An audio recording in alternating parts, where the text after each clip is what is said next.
प्रिय विद्यार्थियों, आज का टॉपिक है बीए फाइनल ईयर राजस्थान का इतिहास, जिसके अंतर्गत राजस्थान में जो प्रजामंडल आंदोलन हुए थे उसमें प्रमुख शीर्षक है मेवाड़ प्रजामंडल और उसकी भूमिका।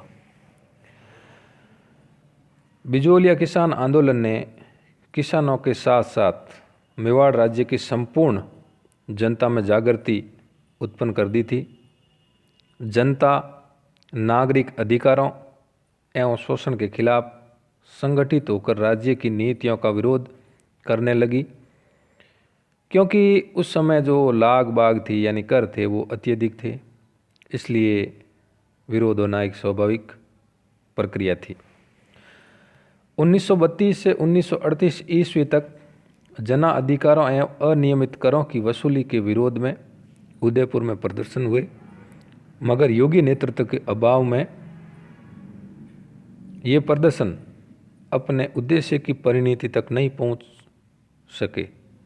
राज्य द्वारा विरोध को शक्ति से दबाने के बावजूद लोग अभिव्यक्ति एवं सभा सम्मेलनों की आज़ादी देने की मांग पर अड़े रहे।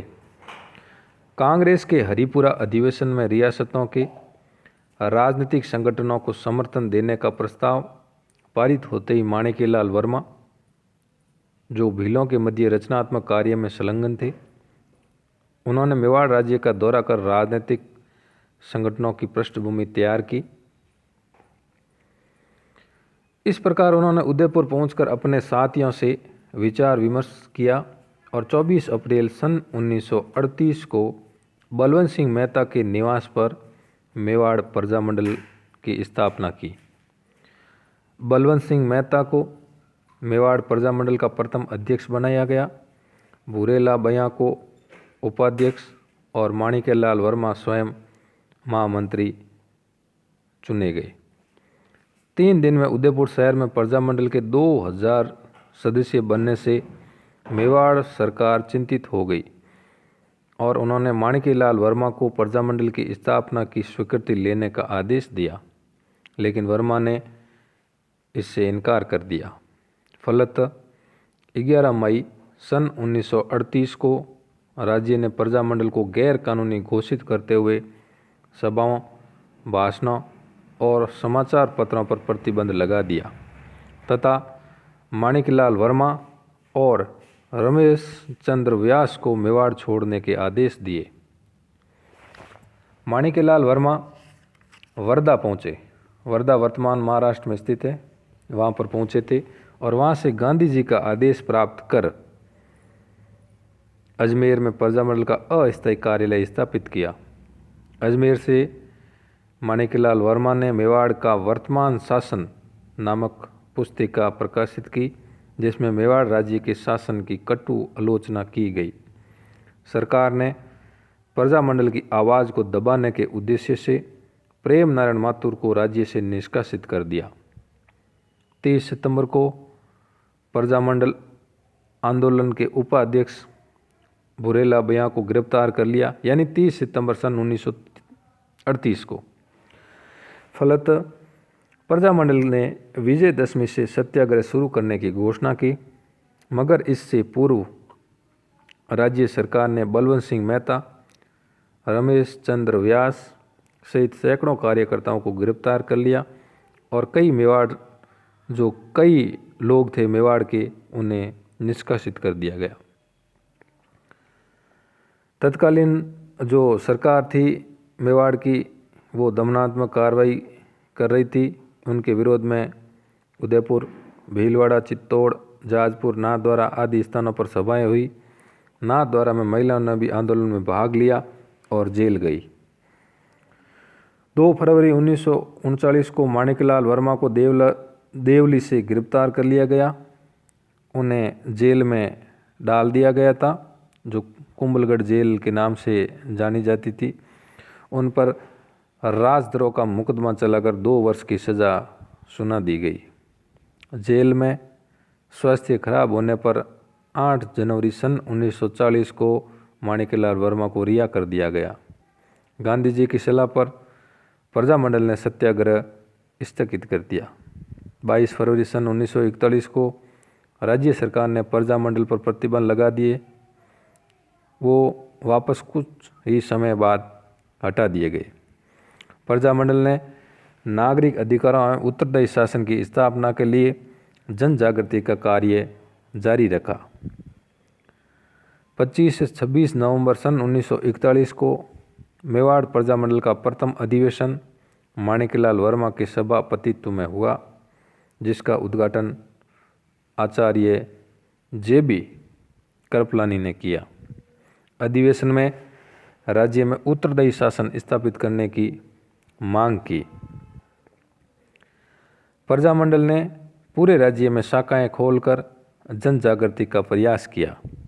प्रजामंडल के प्रभाव को कम करने के लिए मेवाड़ सरकार ने जनता द्वारा निर्वाचित प्रतिनिधियों के बहुमत वाली व्यवस्थापिका सभा स्थापित करने की मांग की और फिर इसकी घोषणा भी कर दी गई।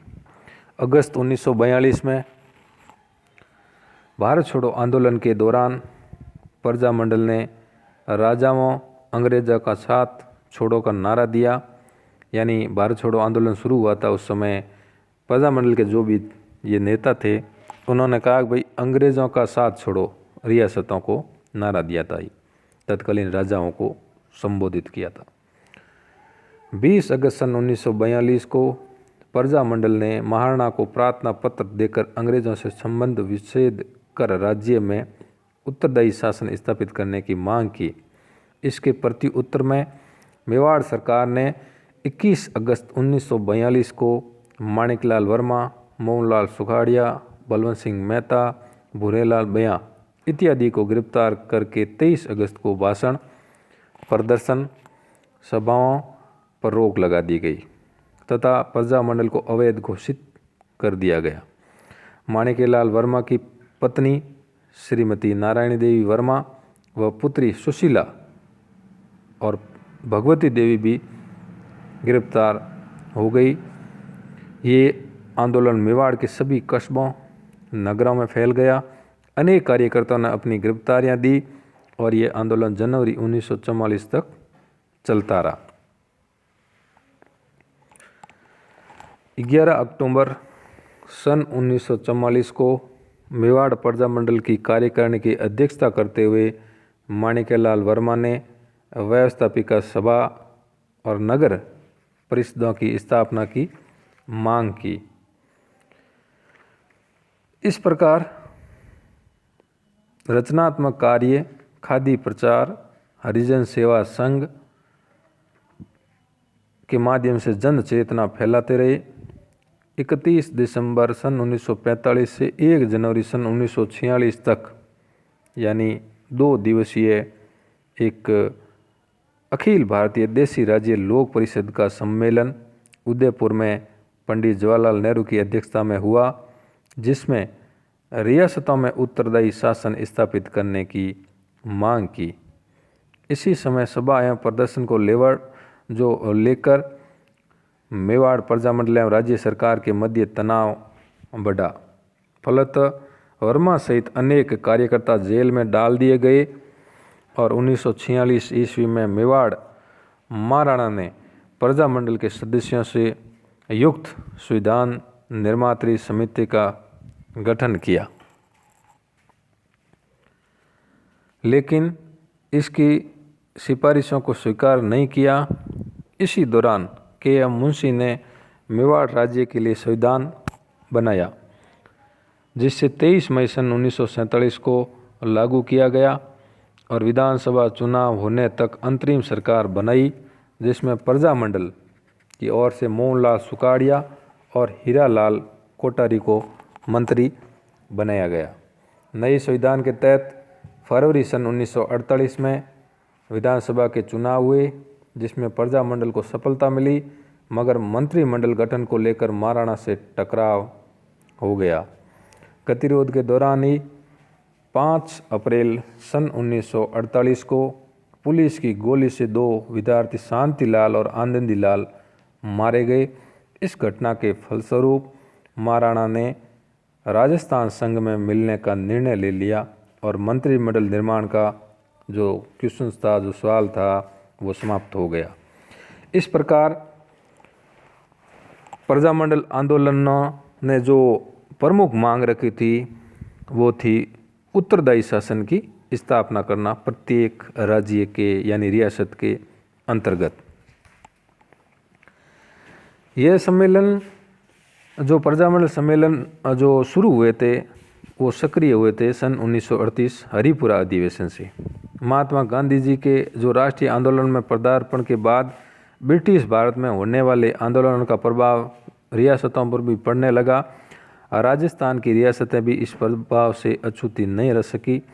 यहाँ जो लगान वर्दी, लाग बाग, बेगार आदि स्थानीय क्षेत्रीय समस्याओं को लेकर आंदोलन होने लगे थे। किसी किसी राज्य में तो राजनीतिक संगठन बनाने के भी प्रयास हुए, पर इस प्रकार के संगठन 1938 के बाद ही सक्रिय हुए। जब भारतीय राष्ट्रीय कांग्रेस ने अपने हरिपुरा अधिवेशन के जो अध्यक्ष थे वो सुभाष चंद्र बोस युवा अध्यक्ष थे, क्रांतिकारी थे, उनकी प्रेरणा से ये प्रजामंडल आंदोलन शुरू हुए। इस प्रकार राजनीतिक अधिकारों के लिए आंदोलन करने की छूट दे दी गई। राजस्थान में ये राजनीतिक संगठन प्रजामंडल आंदोलन के नाम से विख्यात हुए। इन प्रजामंडलों ने, प्रजामंडल का मतलब है, प्रजा मतलब जनता, मंडल का मतलब संगठन, जनता का संगठन ने जनता को प्रजातांत्रिक अधिकार देने तथा उत्तरदायी शासन की स्थापना के लिए संघर्ष करने के साथ साथ अंग्रेजी नीतियों का भी विरोध किया और अपने अपने देशी राज्य की जो रियासत थी उसमें उत्तरदायी शासन स्थापित करना और स्थानीय लोगों को उस मंत्रिमंडल में शामिल करने की जो मांग थी वो प्रमुख थी। तो इस प्रकार ये प्रजामंडल आंदोलन राजस्थान में जन जागृति के माध्यम बने। आम जनता की जो आवाज़ थी वो मुखर हुई और इससे जनता जागरूक हुई और अपने हक के प्रति, अपने जीवन निर्वाह के प्रति भी वो अवेयरनेस हो गई। इस प्रकार जो जागरूकता है उससे जनता के जो रहन सहन है उसमें सुधार होने लगा और जो तत्कालीन जो रियासतों के शासक थे वो भी इस जनता के संगठन की बात सुनने लगे, उनकी समस्या का समाधान करने लगे और इसके जो प्रजामंडल आंदोलन के फलस्वरूप ही एक शासन प्रणाली की, जो प्रजातांत्रिक शासन प्रणाली की शुरुआत हुई। और इसका जो राष्ट्रीय परिदृश्य यानी संदर्भ में देखें तो इस प्रजामंडल आंदोलनों के शुरू होने के कुछ ही वर्षों बाद भारत को आज़ादी की सांस प्राप्त हुई। 15 अगस्त सन 1947 का स्वर्ण अभियान हुआ। तो इस प्रकार राजनीतिक अधिकारों और राजनीतिक संगठनों के स्थापित होने से लोगों में एक अच्छी भावना गई और जो एक अब्राहम लिंकन है, अमेरिका के जो राष्ट्रपति है पूर्व, यानी जनता का जनता के लिए जनता द्वारा शासन, वही है प्रजातांत्रिक आंदोलन।